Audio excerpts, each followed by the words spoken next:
Hello Zen fam. Right, so one of you guys out there has sent me a little video that you wish me to discuss. Now obviously this person has sent the video anonymously, therefore I shall not be revealing their identity because they wish to remain anonymous, and I respect that. Once the video is done doing what it does, I will then obviously discuss it because that's what I do here. I talk about gaming stuff. And stick to the end of the video so you can get all my conclusions married with what the video speaks about. And then I want you to get typey down below. Let ZenBloke know what you think. Right, so I'm going to press play the video. I'm going to shut my hole for a few seconds and then we'll get into it. Hang on, just let me men make love sure the playing video's video in games the though? right place. So, Because I love going where I'm celebrated, not boom. where I'm tolerated. And when I do good on the game, I get an unlocked screen, I get achievements, I get leveled up, I'm the man in the game. So I'm gonna go here. At my job, I go to my job, I'm not good enough. Every time my wife wants me to do something, it's not good enough. I check on my friends, it's not good enough. So I'm gonna go to the one place that every single... I'm celebrated here.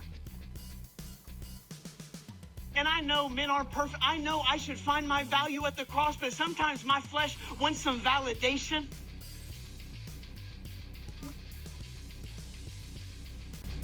Right, so that contained a lot that we really need to dig into here.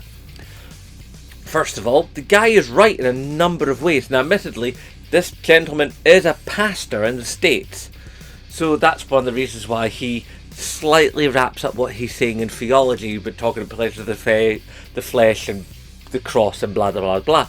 I'm not concerned with that because religion's never really been my bag, but gaming most certainly is, so let's press on.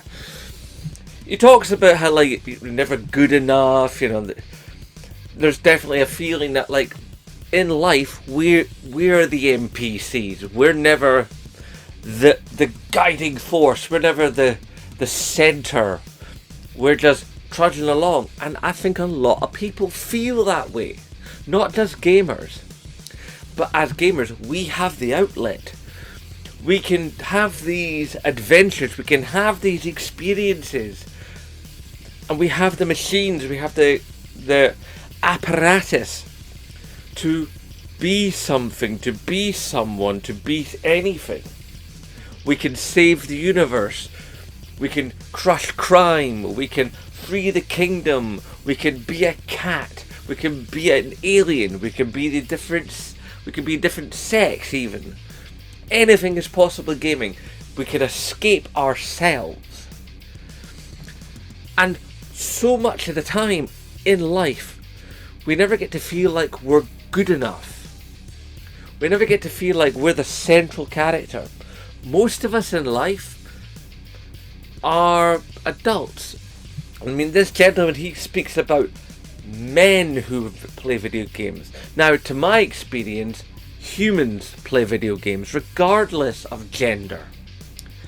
Now, you could say that there's a lot of talk where 70% of gamers are male when you talk about console and PC, and the other 30% being female, and then that script is flipped when it comes to mobile gaming.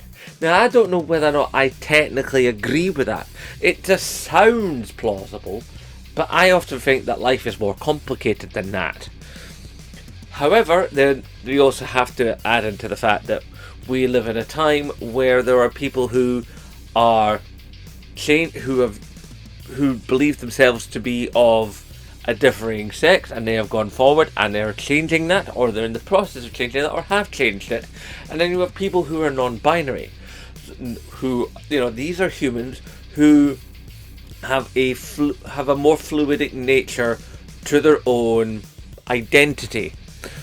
But there are so few of those people that mathematically on such a grand scale it would be unwise to try and calculate for that, because we'd never get anywhere.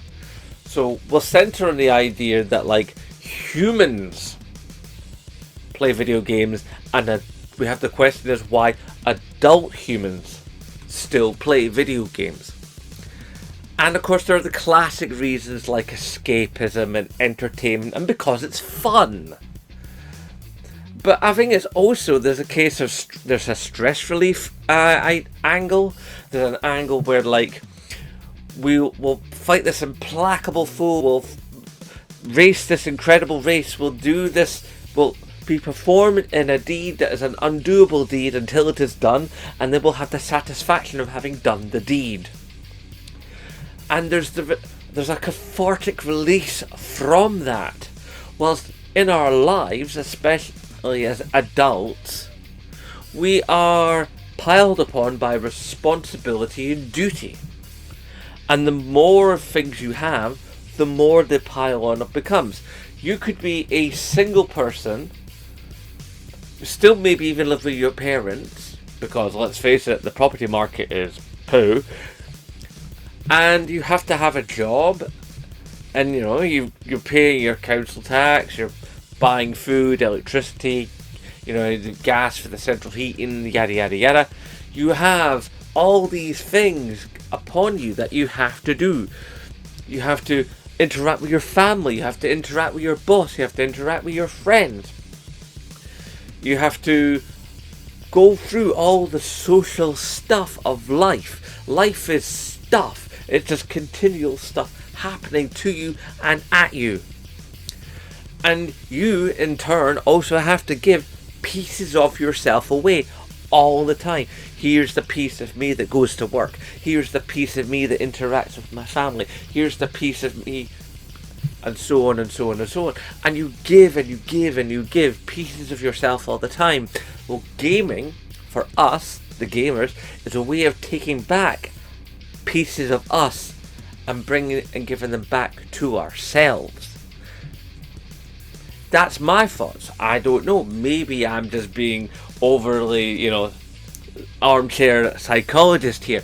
But for me, it very much is the case that, like, taking away the stress, the strains, and removing ourselves from the equation of day-to-day life, the continuous struggle, the continuous push, and for a given amount of time, we're not involved in that push.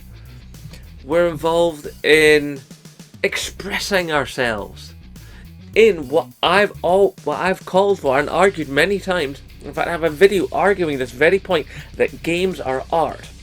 And art is about expression. It's about the human condition,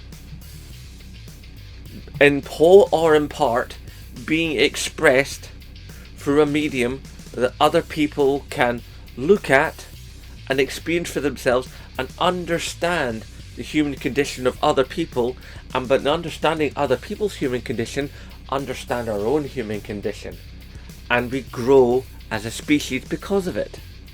I know, super deep stuff, but gaming is important for that way.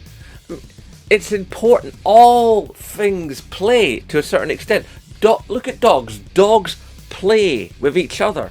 You get two dogs, they'll meet in the park, they'll dip their heads down, and then they'll run about each other, and they'll do mock biting and pawing and hunting.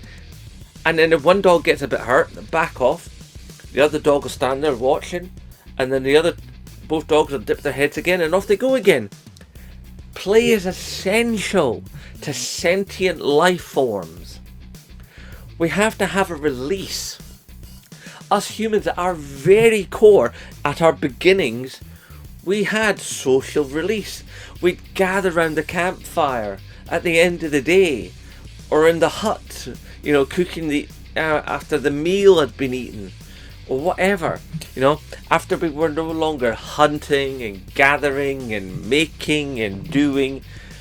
We weren't human doing, we were a human being.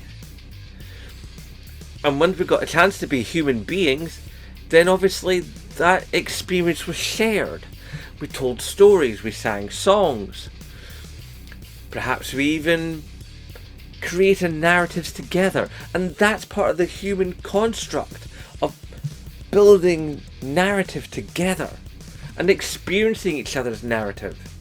In video games, we definitely experience a narrative of others, and we'll also experience a narrative of ourselves, because games are interactive, and through that interactivity we explore ourselves, and we explore the thoughts and feelings of other art minds, because art minds have come together to make our games. So gaming, in some ways you could say, is essential. It's important because it allows gamers in particular, but anybody really, to step away from themselves, have some time, and then when we come back, we're good to go. Admittedly, we'd prefer to be gaming, but I think that's the crux of it. Gaming is good for us. Gaming is where gamers are happy, because we get to sort of work it out. It's a bit like dreaming. Like when you don't have proper REM sleep, you go doolally tap. You actually get like psychotic and ready to end people because your brain chemistry is all it's like that some way for us gamers.